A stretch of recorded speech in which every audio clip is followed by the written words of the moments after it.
Hello everybody. In this video, we'll try to understand Rahu and Moon conjunction in general in Vedic astrology. See, Rahu, the north node, when it joins the Moon, it creates a kind of condition called a Grahana Yoga. It's an eclipse yoga. Your Moon basically represents your mind, your emotions, your mother, and your peace fundamentally in your life. And here, as Rahu is in conjunction with Moon, Rahu amplifies, distorts, and sometimes magnifies the qualities of the Moon. So, see, whenever a planet is in conjunction with Rahu or Ketu, now the planet is no more normal. That is a fundamental fact. If the planet is alone, yes, you can analyze if it is functionally malefic or benefic, what are the aspects on this planet. You can go in that direction. But whenever a planet is in conjunction with Rahu or Ketu, you need to understand that now the planet is no longer the normal planet. It either goes into max or in min. So that you need to understand. So what happens when Rahu and Moon are in conjunction in general? First of all, the person feels emotions very, very intensely. That is a fundamental thing. And the person's mind runs fast, a bit restless. And to more extent, you can say the person's mind is imaginative, it's overthinking. So here, Rahu represents your deepest desire. So as Rahu and Moon are in conjunction, there is fear mixed with desire. So a feeling of, as something is missing. Even when everything is fine, you feel that. Even when everything is going fine in your life, you still feel that, okay, something is missing in my life. Right? So, but still, the native often tries to appear emotionally strong, but inwardly, if you look at the person, he is suffering from some kind of anxiety, some kind of mood swings, doubts, sudden emotional highs and lows. You can observe in the person, in the native. So the moon also indicates in Vedic astrology, it is your intuition. And Rahu is basically is a planet of illusion. So moon is intuition and Rahu is illusion. So your intuition may become distorted. It's not a normal intuition that you have got. So you would be over assuming the things or creating scenarios in your mind, or you're feeling some kind of misunderstandings, or you are desiring emotional validation. So there is a kind of disturbance in your emotions. And moon represents mother in Vedic astrology.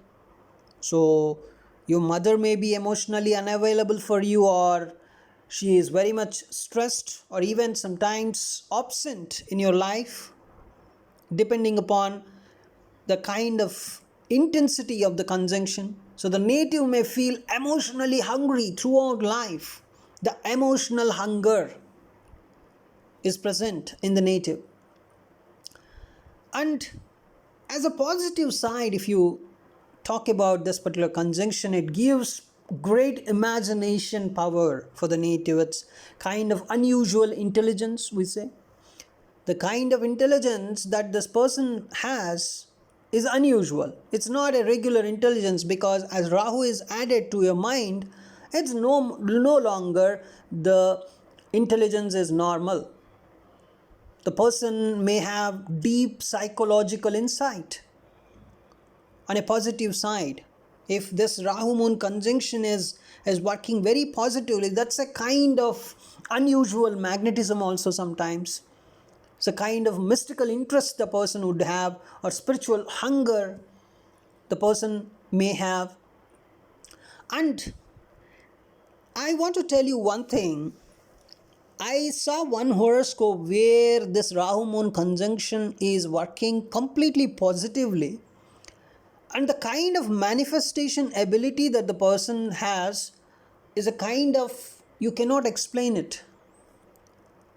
So he is in great heights now. You cannot even imagine, right? By seeing the family background of the person, you cannot even imagine that the person is this much famous. So this Rahu Moon conjunction, when working positively, it can give a very, very strong manifestation ability.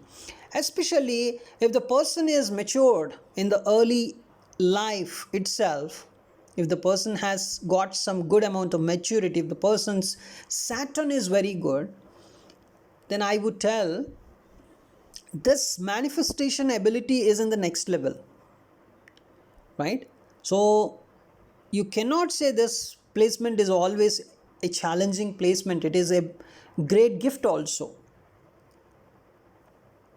So in general, this Rahu Moon conjunction working positively, you can see around 10 in 100. It's something like, if you want to feel this energy, imagine a calm lake. A calm lake is something like representation of liquid. Here is your moon, it's your emotions, right? It's a very clear sky. Just imagine a kind of clear sky, a kind of calm lake. You just imagine it. And Rahu is like a wind or storm in this. If you imagine water, the kind of storm. If you imagine this clear sky, it's a kind of very big wind. So then what happens? Then the lake would start shaking, and even the sky, in the sky, the vision becomes a bit distorted if you're observing the sky. So see, the mind is still yours. The water is yours, the sky is yours. It's still there, but it's not the same. It's not the same cool, calm lake. It's not the same clear sky, right? So what is the indication here? It means calm your mind first. If you have this placement, if you want to do anything in your life, the first thing that you need to do is calm your mind, right? So once you calm your mind, you can clearly see the view. You can clearly see the view, right? So your mind is still present, but you're making it as a hell or heaven. That is very much important. If you have enough mindfulness, this placement would not disturb you much. And you need to understand, not all that you see is real. Some of it is a kind of reflection of your longing, right? So also understand your emotions. If your emotions are very, very strong, very, very strong, remember, your emotions can be the reason to become a weak personality, right? So that is the one important thing. So what are the remedies that you need to follow when you have this particular conjunction? If the conjunction is very close, then yes, you have to perform the remedies. First of all, you need to balance your mind. Meditation. Every day for 20 minutes of daily meditation. Every day meditation is essential for you. As a pranayama, the breathing practices are very much recommended for the people having Rahu Moon conjunction. It can be any kind of pranayama. There are so many pranayamas suggested, like Anuloma Viloma or a kind of Brahmari pranayama, right? These are all different varieties, but any pranayama is good. The breathing practice, that is a kind of a technique to balance your mind. And you need to strengthen your moon, no doubt. If your Of course, if you're a Sagittarius ascendant and if you have this placement, I would not recommend you to strengthen your moon, because moon is your 8th lord. It can act as a primary malefic. So I would not recommend strengthening your moon, but I would recommend, if you are a Sagittarius ascendant person and if you have Rahu moon conjunction, I would recommend you to chant both Rahu mantra and moon mantra every day. But if you're not a Sagittarius ascendant person, and even for Leo ascendant also, it's not recommended to strengthen your moon. And if you are an Aquarius ascendant person, for you also it's not recommended to strengthen your moon. Other than Aquarius ascendant, other than Leo ascendant, other than Sagittarius ascendant, yes. If you have Rahu moon conjunction, you have to strengthen your moon. For that, drink water that is stored in a silver vessel. Also, I would recommend you to wear pearl, right? Of course, most probably, if you are, and another thing I want to tell you, if you're not born on some kind of Krishna Chaturdasi, then also you need to check your horoscope before strengthening the moon, right? So Krishna Chaturdasi also, I would not recommend you to strengthen your moon if it is a kind of malefic. We need to check the day on which you were born. That's very much important. But this is, this is not a very this would not give you great impact, this Krishna Chaturdasi. That's, leave that one aside. But if you are a Sagittarius ascendant or Leo ascendant or Aquarius ascendant, I would not suggest you to strengthen your moon.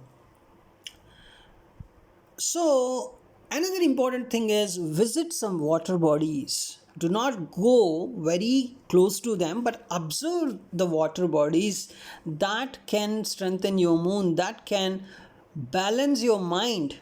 And chant Rahu mantra. This is very, very important, right? So, and another important thing is, for Rahu moon conjunction people, the famous remedy is offering a coconut to a flowing river, especially on Saturdays or especially on Amavasya. It's very much recommended for them. So another important thing is, serve your mother or motherly figures in your life, right? So if the relationship is very difficult with your mother, at least help some older women or some orphaned girls, so that the negative impact of this Rahu moon conjunction would be reduced. And I would suggest you to avoid smoking or alcohol, drugs, or any kind of nighttime emotional decisions. You please avoid in your life. Overthinking and isolation is the most fundamental thing that you need to avoid in your life. So to avoid this overthinking, you need to balance your mind. For that, meditation and pranayama helps you a lot. They help you a lot. So overthinking, you need to reduce it, and isolation would increase this overthinking. So do not isolate yourself. Mingle with the people, with people in your life. Mingle with different people, right? So generally speaking, Rahu moon is basically, it's a brilliant thing to look at, but it gives you a restless mind, right? So, and I want to tell you, do not believe in every emotion of yours. Observe your mind. If it is going emotionally wrong all the time, so do not believe your mind. Sometimes I'm telling you, right? Control your mind, control your emotions. That's it. That's good enough fun. But it's a kind of practice that you need to do. You have to practice this pranayama, meditation, strengthening your moon. If you're not a Sagittarius or Leo or Aquarius ascendant person, so that can really help you in your life. So this is in general about Rahu Moon conjunction. I'll try to make videos on Rahu Moon conjunction in first house, second house, third house, that way. Thanks for watching this video.